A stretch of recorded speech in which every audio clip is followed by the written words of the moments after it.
स्वागत है आप सभी का। आप देख रहे हैं प्राइम टाइम शो अपना बिहार। मैं हूं आपके साथ जया मिश्रा। बुलेटिन की शुरुआत करेंगे बड़ी खबर के साथ। बिहार में चुनाव की डुगडुगी बजने के बाद अब सभी 243 सीटों पर उम्मीदवारों के ऐलान के बाद अब एनडीए ने संयुक्त प्रचार भी शुरू कर दिया है। एनडीए के लिए प्रचार करने पहुंचे गृह मंत्री अमित शाह ने इस दौरान ऐसा ऐलान किया कि जेडीयू गदगद हो उठी है। विपक्ष की भ्रम वाली राजनीति पर ब्रेक भी लग चुका है। अमित शाह के एक बार फिर से बयान से यह साफ हो चुका है कि 2025 का विधानसभा चुनाव नीतीश के नेतृत्व में ही लड़ा जाएगा।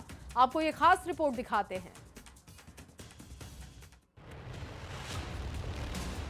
हम बिहार में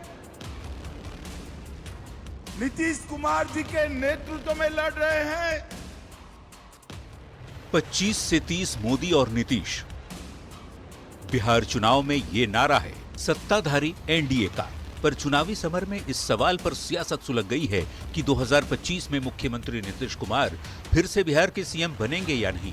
तो इस सवाल पर बीजेपी के चुनावी चाणक्य और केंद्रीय गृह मंत्री अमित शाह ने ये साफ कर दिया है कि एनडीए सीएम नीतीश की अगुवाई में ही बिहार चुनाव लड़ेगा। कि एनडीए 20 साल में सबसे बड़े बहुमत के साथ बिहार में सरकार बनाने जा रहा है। हम बिहार में नीतीश कुमार जी के नेतृत्व में लड़ रहे हैं। मिशन बिहार के दौरे पर छपरा में अमित शाह ने यह भी दावा किया कि सीएम नीतीश के नेतृत्व में चुनाव लड़ेंगे और साल 2010 से भी बड़ी जीत के साथ बिहार में सरकार बनाएंगे। चुनावी मंच से शाह ने सीएम नीतीश की जमकर तारीफ की, दावा किया नीतीश के नेतृत्व पर पूरा भरोसा है, बिहार में एनडीए आज तक की सबसे बड़ी जीत दर्ज करेगा। शाह के ऐलान से गदगद जेडीयू ने भी मुख्यमंत्री की कुर्सी पर हक जताया और ये घोषणा की कि बीजेपी से नंबर कम होने के बावजूद भी नीतीश कुमार ही मुख्यमंत्री बनेंगे। जिससे स्पष्ट है कि अगर नंबर हमारा कम रहता है तो भी नीतीश कुमार जी मुख्यमंत्री होंगे। उन्होंने एक बार भी ये नहीं कहा कि नीतीश कुमार जी के अलावा कोई दूसरा भी मुख्यमंत्री होगा, जबकि महागठबंधन में तो नेता अभी कोई तय नहीं। विधायक दल तय करेगा, एनडीए का विधायक दल तय करेगा। ये परंपरा ही है। पिछली बार भी मुख्यमंत्री बने थे नीतीश कुमार जी, तो किसने तय किया था? एनडीए विधायक दल ने तय किया था कि हमारे नेता नीतीश कुमार होंगे। शाह के बयान को बीजेपी ने भी एक्स पर पोस्ट कर लिखा, मीडिया वाले बिहार का माहौल पूछते हैं, मैं साफ कह देता हूं, एनडीए बहुमत के साथ सरकार बनाने जा रही है। सीएम नीतीश के नेतृत्व में चुनाव लड़ रहे हैं और पूरे देश में प्रधानमंत्री नरेंद्र मोदी एनडीए का नेतृत्व कर रहे हैं। बिहार फतेह के मिशन पर बीजेपी ने पूरी ताकत झोंक दी है। बीजेपी शासित अलग अलग राज्यों के मुख्यमंत्री भी यही दावा कर रहे हैं कि नीतीश कुमार ही मुख्यमंत्री बनेंगे। मोदी जी और नीतीश जी के नेतृत्व में फिर एक बार बिहार एनडीए के साथ आ रहा है। देखिए, सरकार एनडीए की बन रही है। मोदी जी, नीतीश जी, पासवान जी, मांझी जी, कुशवाहा जी, ये जो हमारे 5 प्यारे हैं, ये मिलकर सरकार बनाएंगे। विपक्ष की ओर से बार बार सीएम फेस को लेकर उठाए जा रहे सवाल पर बीजेपी ने स्पष्ट कर दिया है, नीतीश का नेतृत्व ही स्वीकार है। नीतीश कुमार के नेतृत्व में एनडीए चुनाव लड़ेगा और 20 सालों के बहुमत का रिकॉर्ड तोड़कर बिहार में एनडीए फिर से सरकार भी बनाएगा। बीजेपी नेताओं के बयान से एनडीए का उत्साह चरम पर है। हालांकि ये तो 14 नवंबर के नतीजे ही बताएंगे कि बिहार में किसकी सरकार बनती है। छपरा संवाददाता संतोष गुप्ता, गया संवाददाता एलन लिली और बेगूसराय रिपोर्टर संतोष के साथ ब्यूरो रिपोर्ट, न्यूज़ 18। और वहीं बिहार में प्रचार करने पहुंचे केंद्रीय गृह मंत्री अमित शाह ने लालू प्रसाद और कांग्रेस पर जमकर निशाना साधा। अमित शाह ने आरजेडी की ओर से पूर्व सांसद शहाबुद्दीन के बेटे ओसामा को टिकट दिए जाने पर टारगेट किया और कहा कि आरजेडी और कांग्रेस विकास नहीं कर सकती। ये लालू राहुल एंड कंपनी का सुपड़ा साफ हो जाएगा। बीजेपी के चाणक्य माने जाने वाले केंद्रीय गृह मंत्री अमित शाह ने शुक्रवार को बिहार में चुनावी प्रचार का आगाज किया, वो भी लालू प्रसाद का क्षेत्र रहे सारण से। सारण के तरैया मैदान से अमित शाह खूब गरजे, खासकर लालू प्रसाद और उनकी पार्टी पर। अमित शाह ने कहा, जो पार्टी शहाबुद्दीन के बेटे को टिकट देती है, ऐसे में बिहार सुरक्षित कैसे रह सकता है? ये बताओ अगर आरजेडी आज भी शहाबुद्दीन के बेटे को टिकट दे तो बिहार सुरक्षित रह सकता है क्या? जोर से बोलो, रह सकता है क्या? भाइयों बहनों, बिहार को सुरक्षित रखना है तो नरेंद्र मोदी जी और नीतीश कुमार की जोड़ी को फिर से लाना। अमित शाह ने कहा, लालू प्रसाद और कांग्रेस ने बिहार को गड्ढे में ढकेल दिया। उस 15 साल के गड्ढे को भरने में 20 साल लग गए। 15 साल के जंगल राज के कालखंड में ही अपनी सभी प्रकार की गरिमाएं, ऐश्वर्य और उत्कृष्टता खो गई। अमित शाह ने लालू प्रसाद और कांग्रेस पर निशाना साधते हुए नीतीश सरकार की तारीफ की और बुद्धिजीवी वर्ग से अपील की कि वो लोगों को बताएं कि 2005 के पहले बिहार में क्या होता था। कि एक जमाने में बिहार में 6 चरण में चुनाव होता था, अब बिहार में 2 चरण में चुनाव हो रहा है। तो पहले 6 चरण में भैया क्यों करना पड़ता था? 6 चरण में इसलिए करना पड़ता था कि इतनी सारी सुरक्षा की व्यवस्था ही नहीं हो पाती थी, और अब 2 चरण में इसलिए करना पड़ता है कि बिहार सुरक्षित। बिहार में जब जब चुनाव होता है, बीजेपी के नेता जंगल राज का जिक्र करते हैं और लालू प्रसाद के 15 साल के शासन पर निशाना साधते हैं। देखना होगा इस चुनाव में बिहार की जनता जंगल राज वाले वार को पसंद करती है या नहीं। न्यूज 18 के लिए छपरा से रवि एस नारायण, संतोष गुप्ता और पटना से शैलेंद्र कुमार के साथ ब्यूरो रिपोर्ट। और चलिए आगे बढ़ते हुए आपके सामने बड़ी खबर रखने जा रहे हैं। अमित शाह का एसआईआर को लेकर बड़ा बयान सामने आया है। अमित शाह ने कहा कि हम देश भर में एसआईआर कराने के पक्ष में हैं। महागठबंधन पर जमकर निशाना साधा। आरजेडी और कांग्रेस परिवारवाद से चलते हैं। ये देखिए, परिवारवाद का एक बार फिर से जिक्र किया गया। राहुल घुसपैठियों का बचाव कर रहे हैं और इसके लिए वो घुसपैठिया बचाओ अभियान चला रहे हैं। पूरे देश की वोटर लिस्ट में घुसपैठिया हटेंगे। भारत कोई धर्मशाला नहीं, एक भी घुसपैठिया यहां नहीं रह पाएगा। अमित शाह ने एक बार फिर से एसआईआर को लेकर बड़ा बयान दिया और इसके लिए उन्होंने आरजेडी और कांग्रेस को घेरा है। पूरा बयान आपको सुनवाते हैं। घुसपैठिया बचाओ अभियान लेकर राहुल जी निकले हैं। मुझे पूरा सदन बताए जरा बड़े आवाज से, बिहार की मतदाता सूची में बांग्लादेशी घुसपैठियों का नाम होना चाहिए क्या? किस प्रकार की वाहियात दलीलें करते हैं और ये बिहार मान जाएगा? हम चुनाव आयोग की पहल का समर्थन करते हैं। केवल बिहार नहीं, पूरे देश में से मतदाता सूची से घुसपैठियों को निकाल कर। और वहीं आज पहले फेज के नॉमिनेशन पर विराम लग चुका है, लेकिन महागठबंधन में अभी भी कई सीटों पर पेच फंसा हुआ दिख रहा है। 2 सहयोगी दलों ने अपने अपने उम्मीदवार उतार दिए हैं। दिखाते हैं आपको ये रिपोर्ट।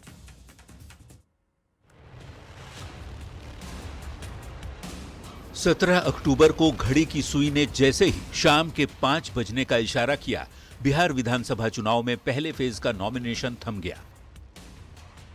पहले चरण का नामांकन खत्म हो गया है, लेकिन महागठबंधन में सीटों पर कंफ्यूजन खत्म होने का नाम नहीं ले रहा। कई सीटों पर महागठबंधन के 2 दलों ने एक साथ नामांकन कर दिया है। जैसे बछवाड़ा से कांग्रेस और सीपीआई दोनों के उम्मीदवारों ने नॉमिनेशन कर दिया है, तो वैशाली से आरजेडी और कांग्रेस के उम्मीदवारों ने नामांकन किया।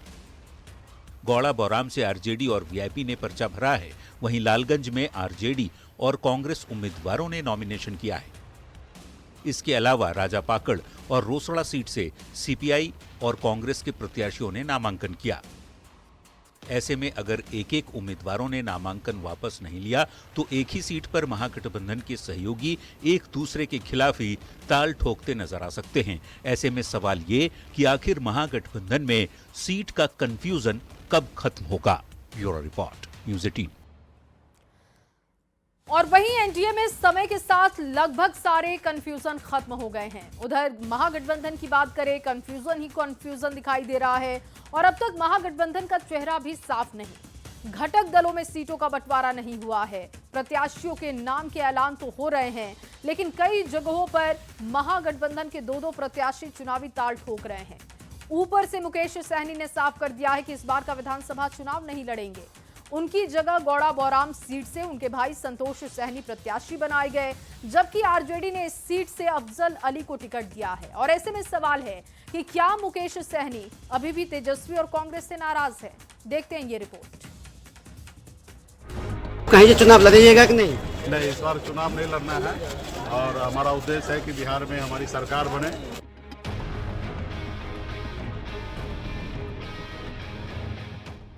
बिहार में विधानसभा चुनाव को लेकर सत्ताधारी गठबंधन एनडीए ने सीटों का बंटवारा कर लिया और सभी 243 उम्मीदवारों का ऐलान भी। लेकिन विपक्षी खेमे यानी महागठबंधन में सीट बंटवारे की तस्वीर अभी भी धुंधली है। हालांकि विकासशील इंसान पार्टी के संस्थापक और बिहार सरकार में मंत्री रह चुके मुकेश सहनी ने ये साफ कर दिया है कि विधानसभा का चुनाव वे नहीं लड़ेंगे। नहीं, इस बार चुनाव नहीं लड़ना है और हमारा उद्देश्य है कि बिहार में हमारी सरकार बने और 243 सीट पर जाके प्रचार करें और मैक्सिमम सीट कैसे जीता जाए इसके लिए मेरा संघर्ष रहेगा। इस बार मैं चुनाव नहीं लड़ रहा। मल्लाह और निषाद समाज की राजनीति करने वाले मुकेश सहनी ने बिहार की सियासत में सन ऑफ मल्लाह के नाम से अपनी पहचान बनाई थी। पिछले चुनाव में एनडीए का हिस्सा रहे मुकेश सहनी इस बार महागठबंधन में शामिल है।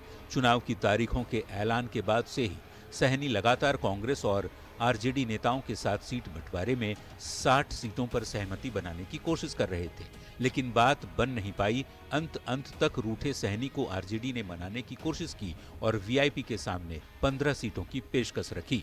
एमएलसी और राज्यसभा की सीट देने का भी ऑफर किया, लेकिन डिप्टी सीएम की मांग पर सहनी अड़े रहे। अभी भी यही कह रहे हैं उन्हें राज्यसभा नहीं जाना, बिहार का उप मुख्यमंत्री बनना है। राज्यसभा में जा रहे हैं तो वो ठीक है, वो सरकार बना के यहाँ डिप्टी सीएम बनना है, राज्यसभा नहीं जाना है, यहाँ डिप्टी सीएम बनना है। बिहार चुनाव से खुद को किनारे कर चुके मुकेश सहनी को लेकर चर्चा थी कि दरभंगा की गौड़ा बौराम सीट से वीआईपी प्रमुख पर्चा भर सकते हैं, लेकिन आरजेडी सुप्रीमो लालू प्रसाद ने पहले ही गौड़ा बौराम से अफजल अली को आरजेडी का सिंबल सौंप दिया था। नामांकन के आखिरी दिन अफजल अली ने आरजेडी से पर्चा भी दाखिल कर दिया। दिलचस्प बात यह है कि इसी सीट से मुकेश सहनी के भाई और वीआईपी के राष्ट्रीय अध्यक्ष संतोष सहनी ने भी नॉमिनेशन कर दिया है। गौड़ा बौराम की एक ही सीट पर महागठबंधन के दो उम्मीदवार के उतरने से कंफ्यूजन की स्थिति बन गई है। इंतजार इस बात का है कि आरजेडी कैंडिडेट अफजल अली या मुकेश सहनी के भाई संतोष सहनी में से कोई अपनी उम्मीदवारी वापस लेता है या नहीं, या दोनों के बीच फ्रेंडली फाइट देखने को मिलती है। रोचक ये भी है कि मुकेश सहनी यदि चुनाव नहीं लड़ेंगे तो डिप्टी सीएम कैसे बन पाएंगे? क्या सहनी एमएलसी के रूप में उच्च सदन में पहुंचेंगे? क्योंकि यही वो रास्ता है जिसके जरिए सहनी नीतीश सरकार में भी मंत्री बने थे। दरभंगा संवाददाता विपिन कुमार दास के साथ ब्यूरो रिपोर्ट, न्यूज़ 18। और वहीं बिहार विधानसभा चुनाव के पहले फेज के नामांकन के आखिरी दिन कई बड़ी हस्तियों ने नॉमिनेशन फाइल किया और इसमें दो बहुत ही चर्चित चेहरे रहे। भोजपुरी फिल्म स्टार खेसारी लाल यादव और चर्चित गायिका मैथिली ठाकुर।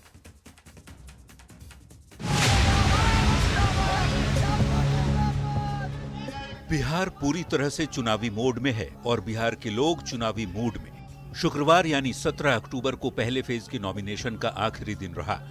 आखिरी दिन कई बड़ी हस्तियों ने नॉमिनेशन किया। बीजेपी के जीवेश मिश्रा साइकिल से नॉमिनेशन करने पहुंचे तो मंगल पांडे के नॉमिनेशन में उत्तराखंड के मुख्यमंत्री पुष्कर सिंह धामी और यूपी के उप मुख्यमंत्री केशव प्रसाद मौर्य भी शामिल हुए। लेकिन शुक्रवार को हुए नॉमिनेशन में सबसे ज्यादा चर्चा दो नामांकन की हो रही है। वो है भोजपुरी फिल्म स्टार खेसारी लाल यादव और चर्चित गायिका मैथिली ठाकुर। लोक गायिका से राजनेता बनी मैथिली ठाकुर ने अलीनगर से अपना नामांकन दाखिल किया। मैथिली ने नामांकन के बाद कहा कि वो यहाँ जनता की सेवा करने आई हैं और उन्हें जनता का पूरा समर्थन मिल रहा है। मैं जन सेवा करने आई हूँ। प्रधानमंत्री जी के विकसित भारत के जो सपने हैं, उस महायज्ञ में उनके दोनों हाथों को मजबूत करने के लिए अलीनगर को लेकर के ऊपर आऊंगी और बहुत सारे लोगों का आशीर्वाद मिल रहा है। वहीं दूसरी ओर भोजपुरी फिल्म एक्टर खेसारी लाल यादव ने आरजेडी के टिकट पर छपरा सीट से नॉमिनेशन किया। खेसारी ने कहा वो छपरा को बदलने आए हैं। बस मैं चाहता हूं कि छपरा की जनता को एक बार बदलने की जरूरत है। एक बार बदल कर देखिए, अगर छपरा नहीं बदला तो फिर मुझे बदल दीजिएगा, बट मैं बदल के रहूंगा। मैं उसी संकल्प के साथ आया हूं, अपने बड़े भाई तेजस्वी जी के एक सिपाही बन के। पहले फेज के नॉमिनेशन का समय खत्म हो चुका है और इसी के साथ करीब करीब तस्वीर साफ हो गई है कि कहां किस किस के बीच मुकाबला है। अब नेता अपनी बात जनता को बताएंगे, सामने वाली कमियां गिनाएंगे। देखना होगा 6 नवंबर को जनता का आशीर्वाद किस किस को मिलता है। Bureau report, news 18। और चलिए बिहार सियासत से जुड़ी आपके सामने बड़ी खबर रखें। केंद्रीय गृह राज्य मंत्री नित्यानंद राय का बयान सामने आया है। अलीनगर का नाम बदलने की कही बात। मैथिली ठाकुर के चुनाव जीतने पर नाम बदलने का वादा किया। अलीनगर का नाम मैया सीता नगर करने का उन्होंने वादा किया है। अलीनगर से मैथिली ठाकुर बीजेपी की उम्मीदवार हैं। अलीनगर सीट से मैथिली ठाकुर ने नामांकन पर्चा आज अपना दाखिल किया। उस वक्त की तस्वीरें देख रहे हैं आप। और इस बीच नित्यानंद राय का बड़ा बयान सामने आया है। अलीनगर सीट का नाम बदला जाएगा। पूरा बयान आपको सुनवाते हैं। अली नगर है, इस नगर को मैया सीता नगर भी बनाना है। इस अली नगर को मैया सीता नगर बनाना है और इसकी जिम्मेदारी दोनों हाथ उठाकर मैथिली और बिहार में पहले चरण का नामांकन खत्म हो चुका है। मुख्य निर्वाचन पदाधिकारी ने कहा कि सभी जिलों में आचार संहिता का सख्ती से पालन किया जा रहा है। सोशल मीडिया पर इलेक्शन ऑफिसर्स और आईटी सेल की कड़ी नजर है। साथ ही मतदाताओं को जागरूक करने का काम किया जा रहा है और इसके लिए अभियान चलाया जा रहा है। मतदाताओं से वोट करने की अपील की गई। बिहार विधानसभा चुनाव के पहले फेज के नामांकन की तिथि आज खत्म हो गई है, यानी आज आखिरी दिन था और इस वक्त हम सीधी बातचीत करेंगे। हम मुख्य निर्वाचन पदाधिकारी के पास हैं और तमाम जो अधिकारी इस वक्त हैं मौजूद हैं, यानी अपर मुख्य निर्वाचन पदाधिकारी भी हैं और मुख्य निर्वाचन पदाधिकारी विनोद सिंह गुंजियाल भी हैं। सभी गतिविधियों पर नजर रखी जा रही है। आदर्श आचार संहिता को लेकर भी सभी जिलों को निर्देश पहले से दिया गया है। क्या लग रहा है सर, आज नामांकन की जो आखिरी तारीख है वो खत्म हो गई है और पहले फेज का क्या रेशियो रहा? नामांकन के लिए सभी एसीज में व्यवस्थाएं सारी परिपूर्ण थी। फर्स्ट फेज में जैसा कि आज जितने भी नामांकन हुए हैं सारे फर्स्ट फेज के लिए आज कंप्लीट हो गया है। तो इसमें अब इसके लिए नॉमिनेशन पेपर्स का अपलोडिंग और ये सब हम लोग का चल रहा है। फिर फर्दर आपका स्क्रूटनी विड्रॉल की प्रक्रियाएं बाद में होंगी और नॉमिनेशन में किसी भी तरह से दिक्कत किसी भी कैंडिडेट को नहीं आए। सभी लोग नियमानुसार नॉमिनेशन पेपर सबने रिसीव किया है और जो भी फर्दर इसमें प्रक्रिया होंगी देख पा रहे हैं कि आप अभी जागरूकता को लेके सभी डिस्ट्रिक्ट में और स्टेट में भी जो स्वीप प्रचार प्रसार के लिए पूरा कार्यक्रम बना हुआ है, उसके अंतर्गत सभी तरह की कार्यवाही की जा रही हैं। जैसे आपका चाहे मैराथन हो गया, साइकिल रैली हो गई, इसके अलावा सोशल मीडिया पे डिफरेंट तरह के प्रचार हो गए। और भोजपुर के जगदीशपुर विधानसभा सीट से एनडीए प्रत्याशी भगवान सिंह कुशवाहा ने नामांकन पर्चा दाखिल किया। नामांकन के बाद जनसभा को संबोधित किया, जिसे सीएम नीतीश कुमार ने भी संबोधित किया। इस दौरान सीएम नीतीश कुमार ने सरकार की उपलब्धियों को जनता के सामने रखा। साथ ही लालू राबड़ी सरकार पर जमकर निशाना साधा। सीएम ने जेडीयू कैंडिडेट भगवान सिंह कुशवाहा को जिताने की अपील की।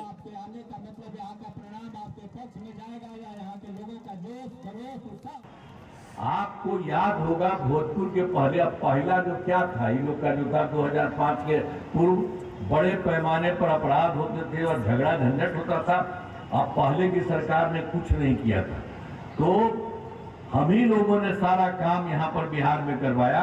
अब कानून का राज है और हम लोगों ने यहाँ विकास के सभी काम करा दिए हैं। और बात वैशाली की करेंगे। वैशाली जिले में महागठबंधन में गहरी दरार उभर आई है, जहां लालगंज विधानसभा सीट पर कांग्रेस और आरजेडी आमने सामने है। कांग्रेस प्रत्याशी आदित्य कुमार के नामांकन के दौरान पप्पू यादव पहुंचे, लेकिन तभी आरजेडी से मुन्ना शुक्ला की बेटी शिवानी शुक्ला भी समर्थकों के साथ वहां पर पहुंची। कलेक्ट्रेट में दोनों दलों के समर्थकों के बीच टकराव की स्थिति दिखी। पप्पू यादव जैसे ही बाहर निकले, आरजेडी कार्यकर्ताओं ने उनके खिलाफ जोरदार नारेबाजी की। हूटिंग शुरू कर दी गई। स्थिति तनावपूर्ण हो गई। पप्पू यादव को जल्दबाजी में वहां से निकलना पड़ा। और चलिए इस बीच आपके सामने एक बड़ी खबर रखे। गौड़ा बौराम विधानसभा सीट से जुड़ी यह खबर। आरजेडी ने गौड़ा बौराम से प्रत्याशी ना उतारने की बात कही। आरजेडी ने पत्र जारी कर इस बात की जानकारी दी है। पत्र में लिखा, यह सीट महागठबंधन में वीआईपी को दिया गया। गौड़ा बौराम से आरजेडी की ओर से कोई प्रत्याशी अधिकृत नहीं है, यह साफ कर दिया गया है। आरजेडी ने पत्र लिखकर इसकी जानकारी दी है। और आपको बता दें कि मुकेश सहनी के भाई ने यहां से अपना नामांकन दाखिल किया है। मुकेश सहनी ने आज इस बात की जानकारी दी। उन्होंने बयान दिया कि वो विधानसभा चुनाव नहीं लड़ेंगे, लेकिन पहले जानकारी थी कि आरजेडी की तरफ से भी यहां पर नामांकन हुआ है और दूसरी तरफ वीआईपी की तरफ से मुकेश सहनी के भाई ने यहां से नामांकन पर्चा दाखिल किया था। लेकिन अब देखिए यहां से आरजेडी ने क्लियर कर दिया है कि उनकी तरफ से कोई प्रत्याशी अधिकृत नहीं है और लेटर लिखकर इस बात की जानकारी दी गई है। और ये ऑफिशियल लेटर हम आपको दिखा रहे हैं। राष्ट्रीय जनता दल की तरफ से ऑफिशियल लेटर साझा करते हुए बताया गया कि आरजेडी की तरफ से कोई प्रत्याशी यहां के लिए अधिकृत नहीं है, क्योंकि महागठबंधन की तरफ से ये सीट वीआईपी के खाते में है। सीट महागठबंधन में वीआईपी को दिया गया है और इसी वजह से ये बात क्लियर की गई है कि आरजेडी की ओर से कोई प्रत्याशी अधिकृत नहीं है, जबकि पहले इस बात की जानकारी थी कि आरजेडी की तरफ से भी यहां पर नामांकन हुआ है। और वहीं भोजपुरी एक्टर और सिंगर खेसारी लाल यादव बिहार विधानसभा चुनाव लड़ने जा रहे हैं। उन्होंने छपरा से आरजेडी कैंडिडेट के तौर पर नामांकन दाखिल किया। नामांकन के बाद काफी भावुक दिखे, जिसका वीडियो वायरल हो रहा है। खेसारी लाल यादव नामांकन करने के बाद पूर्व मंत्री जितेंद्र राय के गले लगकर रोते हुए दिखाई दिए। जितेंद्र राय ने यह वीडियो सोशल मीडिया पर पोस्ट किया, जो इस वक्त आप भी देख पा रहे हैं।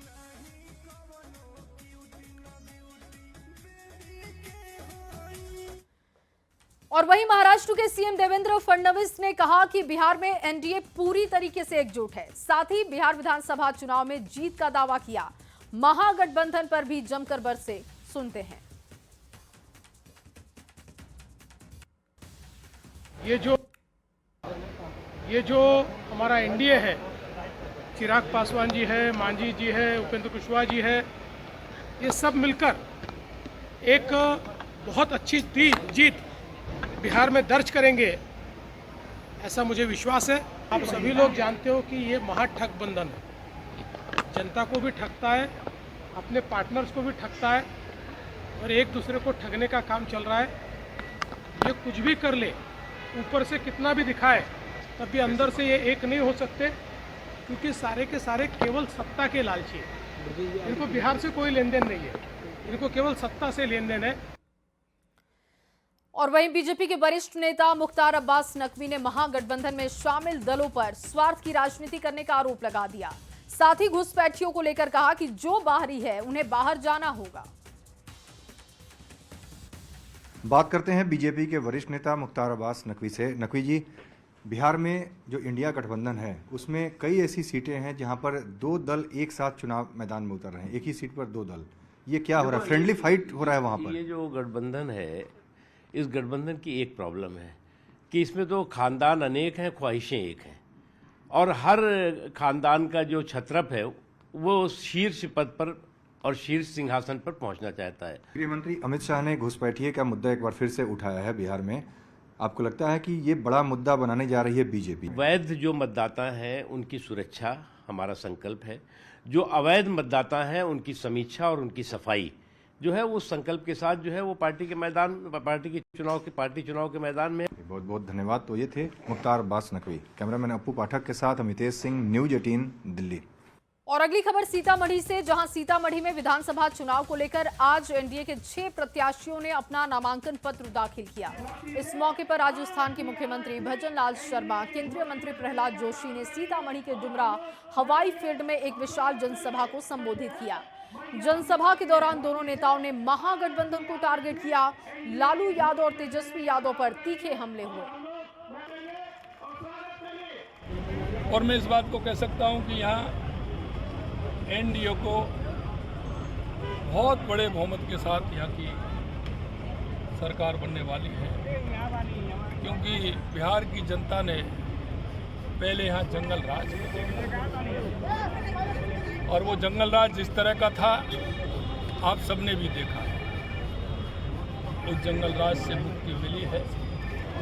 लो लेवल लैंग्वेज उपयोग करके, भाषा उपयोग करके, अनाप शराब भाषा उपयोग करके गाली देते हैं और वही लोगों के लाख राहुल गांधी और लालू प्रसाद यादव जी के पार्टी इधर वोट मांगते हैं। यही बहुत बड़ा दौर्भाग्य है। और वहीं गया जी विधानसभा से लगातार 8 बार रहे विधायक डॉक्टर प्रेम कुमार ने गया सदर सीट से नामांकन पर्चा दाखिल किया। उन्होंने एसडीओ कार्यालय में अपना नामांकन पर्चा दाखिल किया है। इस दौरान मध्य प्रदेश के मुख्यमंत्री मोहन यादव मौजूद रहे। मोहन यादव ने बिहार में मुख्यमंत्री नीतीश कुमार के नेतृत्व में एक बार फिर से एनडीए सरकार बनने का दावा किया। एनडीए की सरकार बने और हमारे प्रेम कुमार जी फिर एक बार प्रत्याशी बनकर गया में तीर्थ को शोभायमान करने के लिए, पुनः विजय के लिए नॉमिनेशन फॉर्म भरने के लिए बाबा महाकाल की नगरी से प्रदेश से यहाँ आया हूँ।